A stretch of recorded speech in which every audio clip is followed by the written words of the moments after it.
Hello everyone, welcome back to Can Thinkers. This is Rinki Gupta. हमने start की थी BSc second year की unit aldehyde and ketones. उसमें हमने पहले nomenclature of aldehyde and ketones पढ़ा, उसके बाद में स्ट्रक्चर ऑफ कार्बोनाइल ग्रुप देखा, फिर हमने स्टार्ट किया था प्रिपरेशन मेथड्स ऑफ एल्डिहाइड्स। उसमें हमने सबसे पहले देखा था रोजेनमुंड रिडक्शन।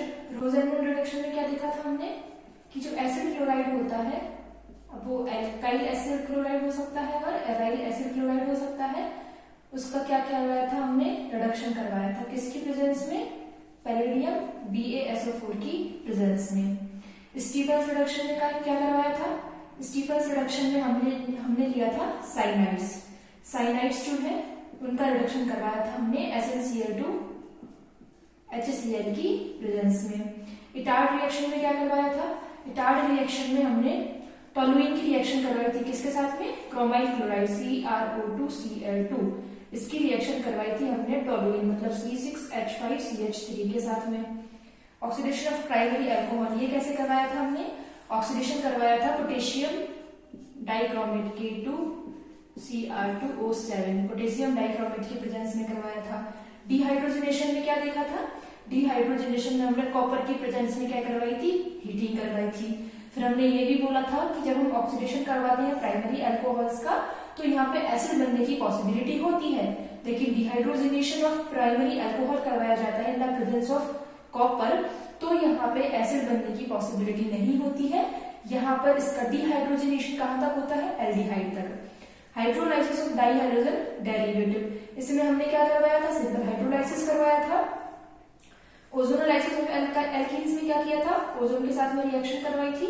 ओजोन के साथ में रिएक्शन करवाने के बाद में उसको क्या करवाया था? हाइड्रोलाइसिस करवाया था। तो क्या निकला था? H2O2। H2O2 ऑक्सीडाइजिंग एजेंट होता है, तो इसकी जो ऑक्सीडाइजिंग प्रॉपर्टी है उसको रिड्यूस करने के लिए हमने क्या डाला था? इसमें जिंक डाला था, जिससे हमारा एल्डिहाइड एसिड में आगे क्या ना हो, ऑक्सीडाइज ना हो। अब हमको ये तीन रिएक्शन और पढ़नी है, रीमर-टीमान, गाटरमान-कोच सिंथेसिस और गाटरमान सिंथेसिस।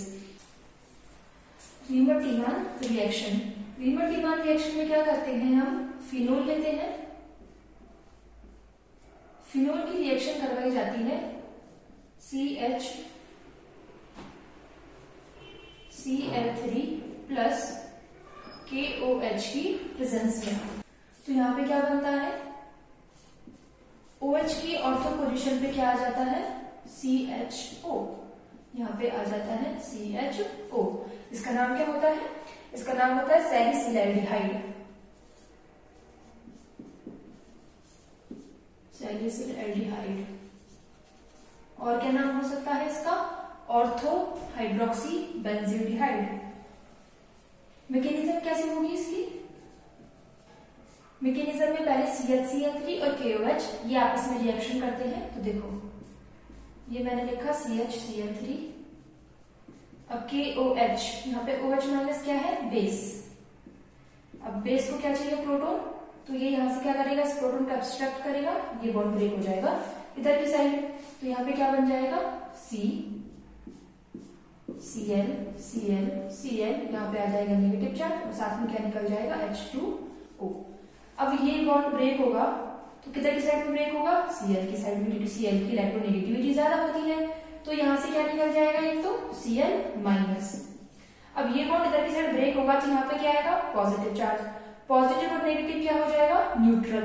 मतलब ये जो Cl ये बचा है, इस पे कोई चार्ज तो नहीं आएगा, लेकिन क्या आएगा यहाँ पे? दो इलेक्ट्रॉन्स। ये दो इलेक्ट्रॉन्स कहाँ से आए? देखो ये बॉन्ड ब्रेक हुआ तो पॉजिटिव आया था, नेगेटिव पहले से ही था। पॉजिटिव और नेगेटिव चार्ज तो न्यूट्रल हो जाता है, लेकिन नेगेटिव चार्ज जो है वो अपने साथ में क्या रखता है? दो इलेक्ट्रॉन्स।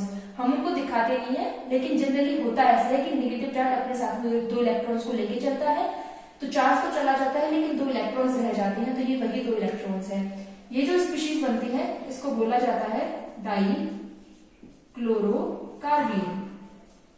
अब ये जो डाइक्लोरोकार्बीन है ये क्या है? एक इलेक्ट्रोफाइल। ये इलेक्ट्रोफाइल है। जो इलेक्ट्रोफाइल है वो क्या होता है? एक इलेक्ट्रॉन डेफिशिएंट स्पीशीज होती है, जिसके पास में क्या होती है? इलेक्ट्रॉन्स की कमी होती है। तो ये अटैक करेगा इलेक्ट्रॉन रिच स्पीशीज पे।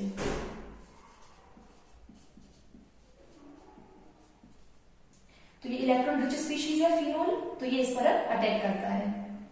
तो अब अपन देखते हैं यहाँ पे कि ये अटैक करता है तो क्या मैकेनिज्म होगी।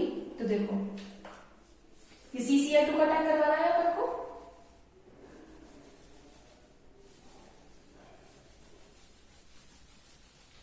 तो CCl2 जिसको हम बोलते हैं डाइक्लोरोकार्बीन, ये अटैक करता है फिनोल रिंग पे।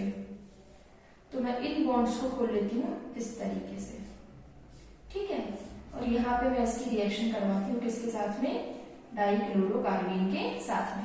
देखो क्या होगा, ऑक्सीजन के पास में लॉन पेयर्स है, ये अपने लॉन पेयर देगा यहाँ पे, ये डबल बॉन्ड ब्रेक हो जाएगा इधर की साइड। यहाँ पे क्या आएगा नेगेटिव चार्ज, ये नेगेटिव चार्ज किस पर अटैक करेगा, डाइक्लोरोकार्बीन पे, क्योंकि इसको क्या चाहिए इलेक्ट्रॉन्स, यहाँ पे इलेक्ट्रॉन्स आ गए तो ये अटैक करेगा यहाँ पे। क्या बनेगा, देखो डबल बॉन्ड OH, ये पॉजिटिव, डबल बॉन्ड यहाँ पे क्या आ जाएगा, हाइड्रोजन पहले से ही था, ये CCl2 और यहाँ पे आ जाएगा ये नेगेटिव चार्ज। अब यहाँ पे क्या होता है, देखो अब जो रिंग है वो एरोमेटिक नहीं है, तो ये एरोमेटिसिटी को गेन करना चाहेगा, तो ये सिंगल बॉन्ड इधर की साइड ब्रेक हो जाएगा, ये डबल बॉन्ड इधर की साइड ब्रेक हो जाएगा। तो ये जो H+ है, H+ जो है वो किसके साथ में जुड़ जाएगा, इस माइनस के साथ में। तो मैं इसको ऐसे शो कर देती हूँ, तो क्या बनेगा, देखो मैं सबसे पहले ये रिंग बना रही हूँ, तो मैंने ये रिंग बनाई, इस रिंग बनाने के बाद मैंने सबसे पहले ये डबल बॉन्ड बनाई, फिर इसके बाद में यहाँ पे क्या हुआ, ये डबल बॉन्ड ब्रेक हो गया था, तो सिंगल बॉन्ड बचेगा यहाँ पे, सिंगल बॉन्ड OH। ये बॉन्ड इधर की साइड ब्रेक हुआ तो यहाँ पे आया negative charge, sorry positive charge, ये बॉन्ड इधर की साइड ब्रेक हुआ तो यहाँ पे आया नेगेटिव, पॉजिटिव और नेगेटिव क्या बन जाएगा, डबल बॉन्ड। यहाँ पे ये बॉन्ड इधर की साइड ब्रेक हुआ तो क्या आया था, नेगेटिव, पॉजिटिव पहले से ही, नेगेटिव पॉजिटिव क्या हो जाएगा, न्यूट्रल, तो ऑक्सीजन पे कोई भी चार्ज नहीं आएगा। अब यहाँ पे ये नेगेटिव चार्ज ने किस पर अटैक कर दिया, H+ पे, तो यहाँ पे कौन जुड़ जाएगा, ये CHCl2। यहाँ पे क्या होता है, OH- आता है, इसको मैं खोल के लिख देती हूँ, ये Cl, ये Cl। अब यहाँ पे क्या होता है, OH- जो है वो अटैक करता है और ये Cl- यहाँ से निकल जाता है। ये एक तरीके से क्या होती है, न्यूक्लियोफिलिक सब्स्टिट्यूशन रिएक्शन। तो यहाँ पे क्या बनता है, देखो ये रिंग, इस रिंग पे ये इलेक्ट्रॉन्स, ये OH, यहाँ पे क्या हो जाएगा, ये CH, OH और ये Cl, ठीक है। इसके बाद में यहाँ पे क्या होगा, ये ऑक्सीजन के पास में जो लॉन पेयर्स है वो अपने इलेक्ट्रॉन्स देंगे इधर की साइड, ये Cl- यहाँ पे निकल जाएगा, तो क्या बन जाएगा, ये रिंग में के इलेक्ट्रॉन्स एज इट इज, ये OH एज इट इज, यहाँ पे ये कार्बन CH और यहाँ पे क्या है, ये डबल बॉन्ड OH और यहाँ पे क्या है, पॉजिटिव चार्ज। ये Cl- निकल गया यहाँ से। अब ये Cl- क्या करेगा, इस H+ को ले लेगा, ये वाला बॉन्ड ब्रेक हो जाएगा इधर की साइड और हमें सिंपल क्या मिल जाएगा, देखो ये रिंग, ये OH और यहाँ पे क्या बन जाएगा, ये C डबल बॉन्ड O और ये हो जाएगा H। तो इस तरीके से क्या मिल जाता है हमको, सैलिसिलेडिहाइड। तो ये होती है अपनी रीमर-टीमान रिएक्शन। क्या हुआ था इसमें सबसे पहले हमने इन दोनों की रिएक्शन करवाई, इन दोनों की रिएक्शन करवाने से क्या बना था यहाँ पे, डाइक्लोरोकार्बीन। डाइक्लोरोकार्बीन जो है वो इस पर अटैक करता है, कैसे, देखो इलेक्ट्रोफाइल होता है ये अपने इलेक्ट्रॉन्स इधर की साइड देगा, ये बॉन्ड ब्रेक हो जाएगा इधर की साइड, यहाँ पे आएगा नेगेटिव चार्ज, ये नेगेटिव चार्ज अटैक करेगा यहाँ पे, तो यहाँ पे क्या होगा, चूंकि इसने इलेक्ट्रॉन्स लिए हैं तो इस पर क्या आ जाएगा, नेगेटिव चार्ज आ जाएगा, यहाँ पे बच जाएगा डबल बॉन्ड। फिर क्या होगा, अब ये रिंग जो है वो एरोमेटिक नहीं है, ये एरोमेटिसिटी को रीगेन करना चाहेगा, तो ये सिंगल बॉन्ड ब्रेक हो जाएगा इधर की साइड और ये डबल बॉन्ड ब्रेक हो जाएगा इधर की साइड, तो यहाँ पे OH आ जाएगा, सिंगल बॉन्ड बन जाएगा, यहाँ पे डबल बॉन्ड बन जाएगा, डबल बॉन्ड बना दिया, और ये जो हाइड्रोजन है वो किससे जुड़ जाएगा, इस वाले कार्बन से, तो मैंने जोड़ दिया, दोनों Cl को मैंने खोल के लिख दिया। अब OH- जो है वो यहाँ पर अटैक करता है और ये Cl- यहाँ से निकल जाता है, न्यूक्लियोफिलिक सब्स्टिट्यूशन रिएक्शन यहाँ पे हो जाती है, तो एक साइड में OH जुड़ जाता है और एक क्या जुड़ जाता है यहाँ पे Cl। अब ऑक्सीजन अपने लॉन पेयर्स को देगा यहाँ से और ये Cl- निकल जाएगा, तो Cl- को मैंने निकाल दिया और यहाँ पे क्या बन जाएगा, डबल बॉन्ड बना दिया। ऑक्सीजन पे क्या आ जाएगा, positive charge, oxygen electronegative atom होता है, पॉजिटिव चार्ज को रखना पसंद नहीं करेगा ये, तो ये H+ यहाँ से निकल जाएगा और सिंपल क्या बन जाएगा, C डबल बॉन्ड OH, ये सैलिसिलेडिहाइड। इस तरीके से होती है अपनी रीमर-टीमान रिएक्शन। अगली अपन देखेंगे Gattermann Koch aldehyde synthesis. Gattermann Koch aldehyde synthesis, इससे पहले हमने देखा था हमें वीबर Tiemann reaction. Gattermann Koch aldehyde synthesis में क्या होता है, बेंजीन या फिर बेंजीन का कोई डेरिवेटिव लेते हैं हम, उसकी रिएक्शन कराई जाती है सीओ। सीओ क्या होता है, कार्बन मोनोऑक्साइड, और HCl इसके साथ में करवाई जाती है। कैटलिस्ट क्या है यहाँ पे, AlCl3 प्लस CuCl, तो क्या बन जाता है यहाँ पे बेंजील्डिहाइड, और HCl गैस यहाँ से वापस निकल जाती है। अब यहाँ पे होता क्या है, CO और HCl ये पहले आपस में कंबाइन होते हैं, ये CO और ये HCl। अब C और O इसको मैं देखूं तो कार्बन जो है उसकी 4 वैलेंसी बनाता है और ऑक्सीजन जो है वो 2 वैलेंसी बनाता है, लेकिन इसने क्या बना रखी है 3। यहाँ पे होता है पॉजिटिव चार्ज और यहाँ पे होता है नेगेटिव चार्ज। अब आपको पता है कि HCl जो होता है वो एसिडिक नेचर का होता है, तो ये क्या होगा, ये वाला बॉन्ड इधर की साइड ब्रेक होगा, यहाँ पे आएगा पॉजिटिव और यहाँ पे आएगा नेगेटिव, तो ये C माइनस जो है वो किससे जुड़ जाएगा, इस H प्लस से, तो ये क्या बन जाएगा H bond C triple bond O और ये पॉजिटिव चार्ज। ये जो स्पीशीज बनती है यही हमारा क्या बनता है यहाँ पे इलेक्ट्रोफाइल। ये जो है ये अटैक करता है इस पे बेंजीन रिंग पे, तो ये बेंजीन रिंग बनाई है, ये बेंजीन रिंग, इसकी रिएक्शन होती है इसके साथ में H bond C triple bond O और यहाँ पे है पॉजिटिव चार्ज। ये बॉन्ड इधर की साइड ब्रेक होगा, तो ये वाला बॉन्ड जो है चूंकि सिमेट्रिक है बेंजीन रिंग, ये बॉन्ड किधर भी ब्रेक हो सकता है। मैंने मान लिया कि ये बॉन्ड ब्रेक हो गया इधर की साइड, तो ये नेगेटिव चार्ज अटैक करेगा इस पे, तो क्या बनेगा, मैं पहले ये रिंग बना लेती हूँ। इस रिंग में अपन देख रहे हैं ये दोनों बॉन्ड तो ऐसे कैसे ही है, तो मैंने ऐसे कैसे बना दिए, ये वाला बॉन्ड इधर की साइड ब्रेक हो रहा है तो नेगेटिव चार्ज आ रहा है, और ये कहाँ पे अटैक कर रहा है, इस वाले कार्बन पे, मतलब इस पे क्या आ रहा है पॉजिटिव चार्ज, तो इस पे पॉजिटिव चार्ज। इस कार्बन और इस कार्बन के बीच में बॉन्ड बना दिया, ये कार्बन बना दिया, इस कार्बन से एक तरफ हाइड्रोजन जुड़ा हुआ है और एक तरफ कौन है, डबल बॉन्ड O, ठीक है। यहाँ पे क्या है हाइड्रोजन, तो ये वाला बॉन्ड जो है उधर की साइड ब्रेक हो जाएगा एरोमेटिसिटी को रीगेन करने के लिए। ये कंपाउंड एरोमेटिक है क्या, नहीं है, तो एरोमेटिसिटी को रीगेन करने के लिए ये क्या होता है, CH बॉन्ड जो है उधर की साइड में क्या हो जाता है, ब्रेक हो जाता है, तो यहाँ पे आएगा नेगेटिव चार्ज, तो ये नेगेटिव और पॉजिटिव क्या बना लेंगे, डबल बॉन्ड। तो ये मैं पहले रिंग बना लेती हूँ, इसमें ये दोनों डबल बॉन्ड बना लिए पहले, ये डबल बॉन्ड अभी बना है, और ये CHO क्या बन जाता है अपन को, बेंजील्डिहाइड। तो इस तरीके से हमारी रिएक्शन क्या हो जाती है, ये कंप्लीट। और यहाँ पे क्या होता है, जैसे मैंने बोला भी कि AlCl3 जो एज ए कैटलिस्ट लिया जाता है, तो इसका काम ये होता है कि इस रिएक्शन में AlCl3 क्या करता है, इस Cl माइनस से जुड़ जाता है और यहाँ पे क्या निकल जाता है, AlCl4 माइनस। फिर लास्ट स्टेप में यहाँ पे जो H प्लस निकला है ना, ये H प्लस और ये AlCl4 माइनस क्या करते हैं, आपस में रिएक्शन करते हैं, और ये जब आपस में रिएक्शन करते हैं तो क्या बन जाएगा, AlCl3 निकल जाएगा और क्या निकल जाएगा, HCl।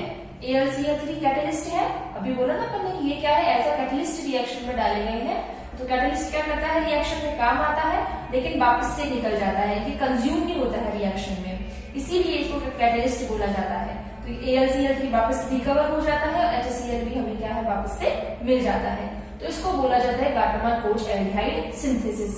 अब जो गाटरमान सिंथेसिस होती है उसमें क्या अंतर होता है, सिर्फ उसमें CO की जगह क्या लिया जाता है, HCN, बाकी सारी चीजें क्या रहती है, सेम।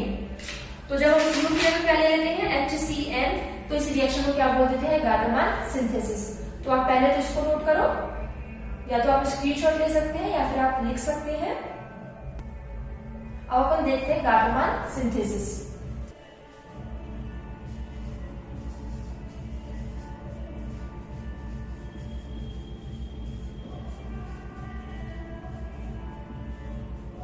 तो गाटरमान सिंथेसिस में क्या करते हैं हम, CO की जगह क्या ले लेते हैं, HCN, जैसे कि ये बेंजीन रिंग है, ये बेंजीन रिंग जो है इसकी रिएक्शन करवाई जाती है HCN प्लस HCl के साथ में in the presence of AlCl3, तो बनेगा तो क्या, बेंजील्डिहाइड।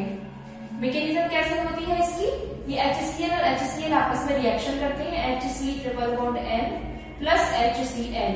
अब यहाँ पे क्या होगा, ये वाला बॉन्ड इधर की साइड ब्रेक हो जाएगा, तो नहीं,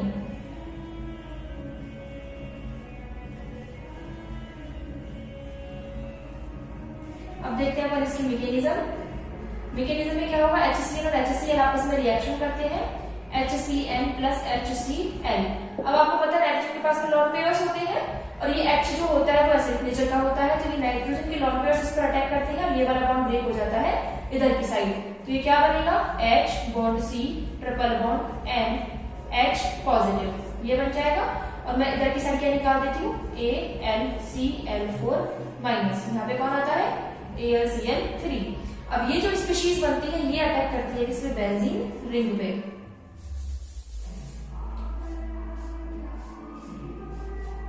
ये बेंजीन रिंग है अपनी, ये H bond C triple bond NH positive. यहाँ पे क्या होगा, ये डबल बॉन्ड ब्रेक हो जाएगा इधर की साइड और ये ट्रिपल बॉन्ड ब्रेक हो जाएगा इधर की साइड। तो यहाँ पे क्या बनेगा, ये रिंग बनेगी, ये दो बॉन्ड जो है वो एज इट इज रहेंगे। यहाँ पे आ जाएगा पॉजिटिव चार्ज, एक हाइड्रोजन पहले से ही था, अब इस कार्बन और इस कार्बन के बीच में क्या बन जाता है, बॉन्ड। यहाँ पे हो जाता है डबल बॉन्ड NH और यहाँ पे पहले से ही क्या है H। इसके बाद में यहाँ पे क्या होता है, ये जो बॉन्ड है वो ब्रेक हो जाता है इधर की साइड। जैसे अभी हुआ था ना सेम वैसे के वैसे हो रही है रिएक्शन, बस वहां पे क्या लिया था हमने CO और यहाँ पे हम लोगों ने लिया है HCN। तो ये हो जाता है C डबल बॉन्ड NH और ये H। फिर इसके बाद में यहाँ पर करवाते हैं इसका हाइड्रोलाइसिस। तो अभी अपन ने लास्ट वाली क्लास में देखा था कि इस टाइप के बॉन्ड का हाइड्रोलाइसिस कैसे होता है। मैं यहाँ पर सीधे बता रही हूँ, अगर आपको नहीं आता है तो आप लास्ट वाली वीडियो देख सकते हैं। तो यहाँ पे क्या हो जाएगा, ये तो डबल बॉन्ड बन जाएंगे और C डबल बॉन्ड N का हाइड्रोलाइसिस होकर क्या बन जाएगा, यहाँ पे C डबल बॉन्ड O और यहाँ पर आ जाएगा H और ये क्या बन जाएगा, बेंजील्डिहाइड। तो इस तरीके से गाटरमान सिंथेसिस हो जाता है। तो गाटरमान सिंथेसिस और गाटरमान कोच सिंथेसिस में क्या डिफरेंस है, गाटरमान कोच में तो CO लेते हैं और गाटरमान सिंथेसिस में HCl लेते हैं। दोनों में प्रोडक्ट जो है वो सेम ही रहेगा अगर हम रिएक्टेंट सेम ही लेते हैं। तो इस तरीके से अपना कंप्लीट होता है प्रिपरेशन मेथड्स ऑफ एल्डिहाइड। इसी तरीके से हम लोग पढ़ेंगे प्रिपरेशन मेथड्स ऑफ कीटोन और chemical reactions of aldehydes, chemical reactions of ketones, physical properties. तो ये हम आगे की वीडियोस में देखेंगे। आई होप कि आपको लेक्चर समझ में आया होगा। अगर कोई डाउट हो तो आप कमेंट बॉक्स में पूछ सकते हैं। Thank you.